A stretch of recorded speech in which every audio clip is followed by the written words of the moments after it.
Hello friends, welcome to my YouTube channel. आज हम आपको कुछ ऐसे बैड हैबिट्स के बारे में बताएंगे, कुछ ऐसे गुड हैबिट्स के बारे में बताएंगे जो कि आपके डाइजेशन को, कुछ ऐसी बैड हैबिट्स होती हैं जो आपके डाइजेस्टिव सिस्टम को इम्बैलेंस कर देती हैं, आपके डाइजेशन को डिस्टर्ब कर देती हैं। लेकिन उसी में कुछ ऐसे गुड हैबिट्स होते हैं जो आपके डाइजेशन प्रोसेस को इम्प्रूव करते हैं, आपके डाइजेस्टिव सिस्टम को और भी ज़्यादा हेल्थी रखते हैं। तो आपको वो सारे गुड हैबिट्स फॉलो करने पड़ेंगे अपने डाइजेस्टिव सिस्टम को और भी ज़्यादा स्ट्रॉन्ग करने के लिए। क्योंकि अगर हमारा डाइजेस्टिव सिस्टम हेल्थी रहता है, हमारा फूड प्रॉपरली डाइजेस्ट होता है, तो इससे क्या होता है, हमारी होल बॉडी एक्टिव रहती है। हम पूरा दिन पूरा एक्टिव फील करते हैं, बॉडी का हर एक फंक्शन जो है प्रॉपरली परफॉर्म होता है, बॉडी का हर एक ऑर्गन एक्टिव ही रहता है। तो इसलिए हमें क्या करना पड़ेगा, जितनी भी गुड हैबिट्स होती हैं उन्हें फॉलो करना पड़ेगा और खुद को हेल्थी रखने के लिए हमें इन सारे रूल्स को फॉलो करना पड़ेगा। तो सबसे पहले हम आपको बताएंगे कौन कौन सी ऐसी बैड हैबिट्स होते हैं जो आपके डाइजेस्टिव सिस्टम को डिस्टर्ब कर सकते हैं, आपके डाइजेशन प्रोसेस को इम्बैलेंस कर सकते हैं। उसमें से सबसे पहला जो है वो है बाथिंग आफ्टर मील, मतलब खाना खाने के तुरंत बाद नहा लेना। अगर आप खाना खाने के बाद तुरंत नहा लेते हैं तो इससे क्या होता है, आपका नर्वस सिस्टम डिसबैलेंस हो जाता है। कैसे डिस्टर्ब होता है, बॉडी में बहुत सारी ऐसी मेटाबॉलिक रिएक्शंस होती हैं और उन रिएक्शन के लिए क्या चाहिए, एनर्जी चाहिए। अब जब आप खाना भी खा लिए, नहाने चले गए, तो इससे क्या हुआ, अब फूड के लिए भी तो एनर्जी चाहिए, फूड को डाइजेस्ट करने के लिए और भी जो प्रोसेस होंगे ताकि आपका फूड डाइजेस्ट हो। अब सारे जो बॉडी के ऑर्गन्स वहाँ फंक्शन करने लगेंगे। अब जब आप नहाने चले जाएंगे तो बॉडी का टेम्परेचर, खाना खा लिया आपने तो बॉडी का टेम्परेचर ऑलरेडी गर्म है, खाना खाने के बाद और भी ज़्यादा गर्म हो जाता है। फिर आप ठंडे ठंडे पानी से नहा रहे तो ठंडा गर्म पाकर आपका नर्वस सिस्टम डिस्टर्ब हो सकता है। इसीलिए कभी कभी में भी चांस हो सकता है कि आपकी बॉडी पैरालाइज्ड भी हो जाए अगर आप बहुत ज़्यादा वीक हैं। तो इसलिए जो है, खाना खाने के बाद कभी भी नहीं नहाना चाहिए। पहले आप मॉर्निंग में नहा लीजिए, नहाने के 1 घंटे बाद ही आप ब्रेकफास्ट करिए। ये नहीं कि तुरंत खाएं और तुरंत जो है हम नहा भी लें, इससे आपका डाइजेस्टिव सिस्टम डिस्टर्ब हो सकता है। तो अगर आप ऐसा कुछ करते हैं तो आज से ये प्रोसेस करना छोड़ दीजिए। नेक्स्ट जो है वो है वाटर जस्ट आफ्टर मील, मतलब जो है खाना खाने के तुरंत बाद पानी पी लेना एक प्रकार से पॉइजन के समान है। कैसे, जैसे कि आप खाना खाते हैं तो जो हमारा जो है स्टमक है, आपका खाना जो है आपके माउथ से किस में गया, आपके स्टमक में गया। अब स्टमक से क्या होता है, HCl, different different type of enzyme, कुछ गैस्ट्रिक एसिड, कुछ जो है पैंक्रियाटिक जूस, मतलब अलग अलग प्रकार के एंजाइम का सिक्रीशन होता है। क्या करने के लिए, फूड को डाइजेस्ट करने के लिए। ये सारी चीज़ें क्या होती हैं, एक प्रकार से बोल सकते आग होती है। आग पे पानी डालने से क्या होगा, आग बुझ जाएगी। उसी तरीके से जैसे ही आप जो है पानी पी लेंगे तो जो आग निकल रही है आपके स्टमक से फूड को डाइजेस्ट करने के लिए, वो आग बुझ जाएगी और आपका खाना सही से डाइजेस्ट नहीं हो पाएगा। इसीलिए बोला जाता है कि खाना खाने के साथ साथ या खाना खाने के बाद पानी नहीं पीना चाहिए। आपको अपने डाइजेस्टिव सिस्टम को हेल्थी रखने के लिए अगर आप पानी पीते हैं तो पानी पीना आज से ही छोड़ दीजिए। कभी भी आपको डाइजेशन से रिलेटेड कोई प्रॉब्लम होगी ही नहीं। तो अपने डाइजेस्टिव सिस्टम को हेल्थी रखने के लिए आज से आप खाना खाने के बाद पानी पीना छोड़ दीजिए। नेक्स्ट जो है वो है रॉन्ग फूड कॉम्बिनेशन। तीसरी चीज़ है, आप अपने डाइजेस्टिव सिस्टम को और भी ज़्यादा हेल्थी रख सकते हैं और भी ज़्यादा इम्प्रूव कर सकते हैं। कैसे कर सकते हैं, कुछ ऐसे फूड होते हैं जिनको एक साथ कंबाइन करके नहीं लेना चाहिए। जैसे अगर केमिस्ट्री की बात करें, हम उसमें कुछ ऐसी रिएक्शन अगर गलत रिएक्शन करा देंगे तो क्या होता है, मतलब प्रोसेस डिस्टर्ब हो जाता है और भी मतलब कुछ अलग प्रोडक्ट बन जाता है। उसी तरीके से अगर आप जो है अलग कुछ ऐसे फूड होते हैं दूसरे फूड के साथ कंबाइन करके लेंगे जिनको उनके साथ नहीं लेना चाहिए, तो वो क्या होगा, आपके डाइजेस्टिव सिस्टम को डिस्टर्ब कर सकता है, आपका फूड प्रॉपरली डाइजेस्ट नहीं होगा।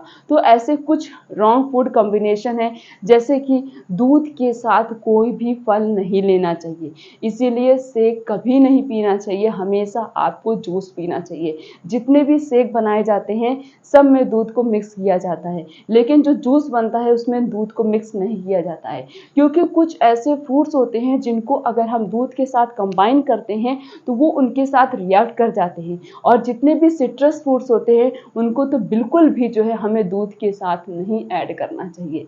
तो इसलिए दूध और फ्रूट्स को अगर आप एक साथ लेते हैं तो लेना बंद कर दीजिए। नेक्स्ट जो है वो है T and the salty food.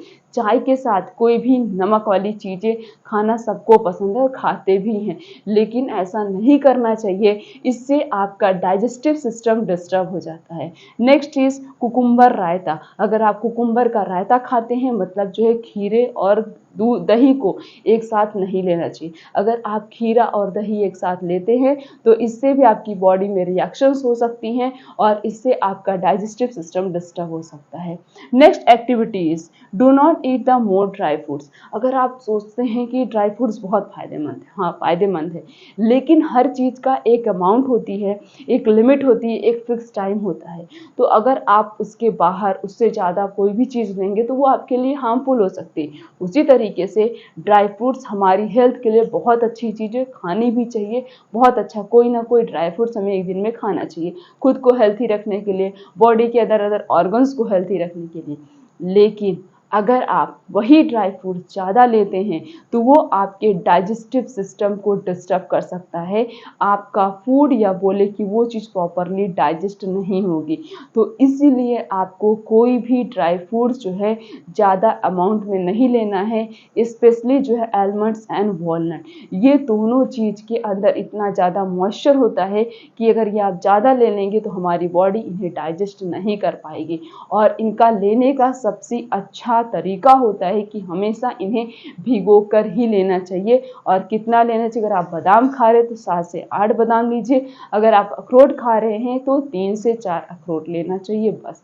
तो ज़्यादा ड्राई फ्रूट्स लेने से आपको एलर्जी भी हो सकती है, आपका डाइजेस्टिव सिस्टम डिस्टर्ब भी हो सकता है। Next is fast food, bakery food and meal prepare for a week. मतलब बाहर की चीज़ें नहीं खानी चाहिए ज़्यादा। इससे क्या होता है, आपकी बॉडी में जब ज़्यादा ऑयल जाएगा तो आपका डाइजेस्टिव सिस्टम डिस्टर्ब हो सकता है।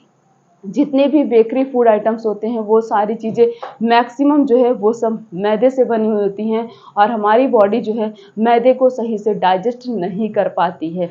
तो इसीलिए बेकरी फूड आइटम्स को भी खाना छोड़ दीजिए, और उनको स्टोर करने के लिए बहुत सारे केमिकल, बहुत सारे प्रिजर्वेटिव मिक्स करके रखे जाते हैं, और जितने भी प्रिजर्वेटिव जो भी केमिकल्स मिक्स किए जाते हैं वो सारी चीज़ें हमारे डाइजेस्टिव सिस्टम को डिस्टर्ब कर देती हैं। और जैसे हफ्ते भर का खाना बना के रख लेना, या फिर जो है अभी बनाना, सुबह मॉर्निंग में बनाना, उसे जो है रात तक खाना, तो कभी भी खाने को स्टोर करके नहीं रखना चाहिए। इससे जैसे कि अगर आप ताज़ा ताज़ा खाना बनाकर तुरंत खाते हैं, गरम गरम खाते हैं, तो वो फूड जल्दी डाइजेस्ट होता है उसके कंपैरिजन में अगर आप बासी खाना खा रहे हैं तो इसीलिए कभी भी हफ्ते भर का फूड जो है प्रिपेयर करके नहीं रखना चाहिए। बहुत सारी ऐसी चीज़ होती हैं जिनको हम बना कर रख लेते हैं, बोलते हैं कि ये चीज़ छानी गई है, ये चीज़ इससे बनी हुई ख़राब नहीं होगी, तो इसको हम स्टोर करके रख लेते हैं, उसके बाद उसे खाते हैं। तो वो चीज़ हमें नहीं करना चाहिए। Next is do not take a stress. Stress लेने से या डिप्रेशन में जाने से या बहुत ज़्यादा टेंशन लेने से भी आपका फूड प्रॉपरली डाइजेस्ट नहीं होता। आप जितना ज़्यादा खुश होकर खाना खाएंगे या जितना ज़्यादा खुश रहेंगे खाने को देख के, आपका फूड उतने ही जल्दी से और उतने ही अच्छे से डाइजेस्ट होगा। तो कभी भी स्ट्रेस नहीं लेना चाहिए, स्ट्रेस लेने से आपका डाइजेस्टिव सिस्टम डिस्टर्ब हो सकता है।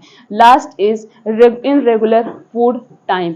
अगर आपका खाने का समय फिक्स नहीं है, अगर आप अपने खाने के समय को फिक्स कर लेते हैं तो आपका फूड और अच्छे से डाइजेस्ट होगा, क्योंकि बॉडी उसी टाइम पे आपको रिमाइंड करेगी, उस टाइम पे आपकी बॉडी से हार्मोन्स निकलेंगे, और जो हार्मोन्स निकलेंगे तो वो फूड को प्रॉपरली डाइजेस्ट भी कर देते हैं। तो इसलिए अपने खाने के समय को फिक्स कर लीजिए। आपका जब खाने का समय फिक्स होगा, बॉडी उसी के अकॉर्डिंग रिमाइंड करेगी, और उसके अकॉर्डिंग बॉडी अपने अकॉर्डिंग मतलब फंक्शन भी अपना फिक्स कर लेती है कि आप इस समय खाएंगे तो उतने समय में वो डाइजेस्ट करेगी। उसके बाद और भी बहुत सारे फंक्शन होते हैं, जैसे हम अपना टाइम टेबल बना लेते हैं कि इस टाइम टेबल में हमें पढ़ना है, इस टाइम पे ये करना है, इस टाइम पे ये करना है। उसी तरीके से जब आप अपने टाइम को फिक्स कर लेंगे तो बॉडी भी आपको उसी के टाइम पर रिमाइंड करेगी, और समझ आइए कि बॉडी का भी एक अपना फिक्स टाइम टेबल ही होता है कि इसमें ये फंक्शन करेगी, इस टाइम पे ये फंक्शन करेगी, इस टाइम पे ये फंक्शन।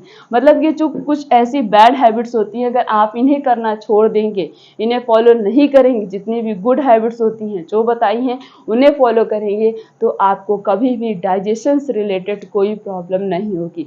ना तो एसिडिटी की प्रॉब्लम होगी, ना तो गैस की प्रॉब्लम होगी, ना तो आपको इंडाइजेशन की प्रॉब्लम होगी। कभी कभी यही प्रॉब्लम जो है ज़्यादा बढ़ने की वजह से बहुत सारी ऐसी डेंजरस डिजीज़ होती हैं, वो डेंजरस डिजीज़ कॉज कर देती हैं। तो इसलिए खुद की बॉडी को उन सभी खतरनाक बीमारियों से बचाने के लिए आपको क्या करना पड़ेगा, जितनी भी बैड हैबिट्स मैंने बताई वो सारी बैड हैबिट्स करना छोड़ दीजिए। अब कुछ ऐसी गुड हैबिट्स भी होती हैं जिन्हें फॉलो करके आप अपने डाइजेस्टिव सिस्टम को और भी ज़्यादा बेस्ट और भी ज़्यादा इम्प्रूव कर सकते हैं। सबसे पहली जो गुड हैबिट है वो है चेंज योर ग्रेन्स। हमेशा अपने ग्रेन्स को चेंज करके खाना चाहिए। अगर आप आज जो है मक्के की रोटी खा रहे हैं तो कल बाजरे की रोटी खाइए, अगले दिन आप ज्वार की रोटी खाइए, अगले दिन आप किसी और की रोटी खाइए। मतलब हर दिन आपका ग्रेन अगर चेंज होगा तो आपकी बॉडी को हर प्रकार का न्यूट्रिशन मिलेगा। बॉडी हर टाइप के न्यूट्रिशन को डाइजेस्ट करने की उसके अंदर कैपेसिटी होगी। तो अब जब आपकी बॉडी हर प्रकार के न्यूट्रिशन को डाइजेस्ट कर ले रही है, इससे आपका डाइजेस्टिव सिस्टम और भी ज़्यादा इम्प्रूव होता है। जैसे कि अगर आप रोज़ दाल चावल रोटी सब्जी खा रहे हैं तो ऐसा नहीं करना चाहिए। कभी रोटी मतलब जो है आप आटे उसकी गेहूं की रोटी खाइए, तो कभी जो है बाजरे की रोटी ले लीजिए, कभी जो है आप जौ की रोटी ले लीजिए। मतलब हर दिन अपने ग्रेन्स को चेंज करिए, हर दिन अपने जो है हर टाइम जो है जो कुछ भी आप खा रहे हैं वो खाने को भी चेंज करके खाना चाहिए। इससे आपकी बॉडी और भी अच्छे से डाइजेशन कर पाती है। अगला जो है वो है टेक अ प्रोबायोटिक फूड। आप प्रोबायोटिक फूड में ले सकते हैं दही। अगर आप दोपहर में डेली 1 कटोरी दही खाते हैं तो आपको कभी भी डाइजेशन से रिलेटेड कोई प्रॉब्लम नहीं होगी। दही खाने से आपके अंदर विटामिन B12 की डिफिशिएंसी भी नहीं होगी और आपका डाइजेस्टिव सिस्टम बहुत ही ज़्यादा इम्प्रूव होता है, क्योंकि दही के अंदर लैक्टोबैसिलस बैक्टीरिया प्रेजेंट होता है और ये हमारे डाइजेस्टिव सिस्टम को इम्प्रूव करता है, बेस्ट करता है, बेटर करता है। इसके अंदर से जो भी एंजाइम सिक्रीट होती हैं उनके सिक्रीशन को बढ़ा देता है। तो इसीलिए आप डेली दोपहर में 1 कटोरी दही खाना शुरू कर दीजिए। आप कभी भी आपको मतलब कभी भी डाइजेशन से रिलेटेड कोई प्रॉब्लम नहीं होगी। अगला जो है वो है घी, और दाल में 2 चम्मच शुद्ध गाय का देसी घी डाल लीजिए। अगर आप गाय के मतलब जो है शुद्ध गाय का देसी घी दाल में डालकर खाते हैं या कोई भी चीज़ आप बनाते हैं उसमें डालकर खाते हैं तो इससे भी आप अपने डाइजेस्टिव सिस्टम को और भी ज़्यादा बेस्ट और भी ज़्यादा इम्प्रूव कर सकते हैं।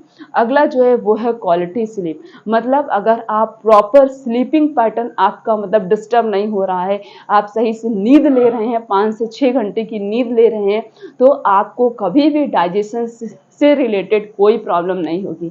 आप अगर रात का खाना एकदम हल्का होगा, लाइट होगा, कुछ भी स्पाइसी नहीं होगा, 2 रोटी नॉर्मल सब्जी खाकर सोते हैं तो आपको रात में नींद भी बहुत अच्छी आएगी। अगर आपका पेट एकदम हैवी होगा तो सारा बॉडी की एनर्जी जो है उस फूड को डाइजेस्ट करने में लग जा रही है, तो आपको नींद भी नहीं अच्छी आएगी। रात में अगर आ भी गई तो रात में बार बार आपकी आँख खुलेगी। तो इसलिए रात का खाना एकदम हल्का होना चाहिए, ऐसा होना चाहिए कि पता भी न चले हमने कुछ खाया है। और उसके बाद तब अगर आप सोते हैं तो आपको कभी भी आपका मतलब नींद नहीं डिस्टर्ब होगी, आपको कभी भी डाइजेशन से रिलेटेड कोई प्रॉब्लम भी नहीं। तो नींद भी अच्छी लेनी है, खाना भी हल्का खाना है, ताकि आप की जो स्लीपिंग पैटर्न है वो डिस्टर्ब ना हो। लास्ट गुड एक्टिविटीज़ ये हैं कि आपको कुछ ना कुछ डेली फिजिकल एक्टिविटी करनी है, कुछ ना कुछ योगा एक्सरसाइज करना है, डेली वॉक पे जाना है, ताकि आप अपनी बॉडी को एक्टिव रख सकते हैं, स्पेशली आप अपने डाइजेस्टिव सिस्टम को एक्टिव रख सकते हैं।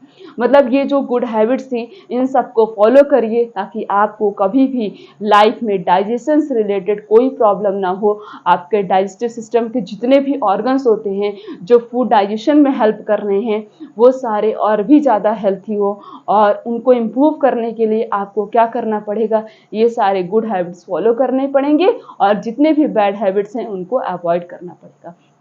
तो गुड हैबिट्स को फॉलो करिए, बैड हैबिट से दूरी बना लीजिए, आपको कभी भी डाइजेशन से रिलेटेड कोई प्रॉब्लम नहीं होगी। अगर आपके साथ कोई प्रॉब्लम होती है कि हमें एसिडिटी की प्रॉब्लम है या गैस की प्रॉब्लम है, इसे कैसे ठीक करें, क्या हम यूज़ करें क्या ना यूज़ करें, तो आप कमेंट सेक्शन में जाकर कमेंट करके पूछ सकते हैं, हम इसका रिप्लाई ज़रूर देंगे। वीडियो अच्छी लगी तो वीडियो को लाइक करें, चैनल पर नए तो चैनल को सब्सक्राइब करें। फिर मिलेंगे इस तरीके से और भी अच्छी से अच्छी इन्फॉर्मेशन के साथ, तब तक के लिए थैंक यू।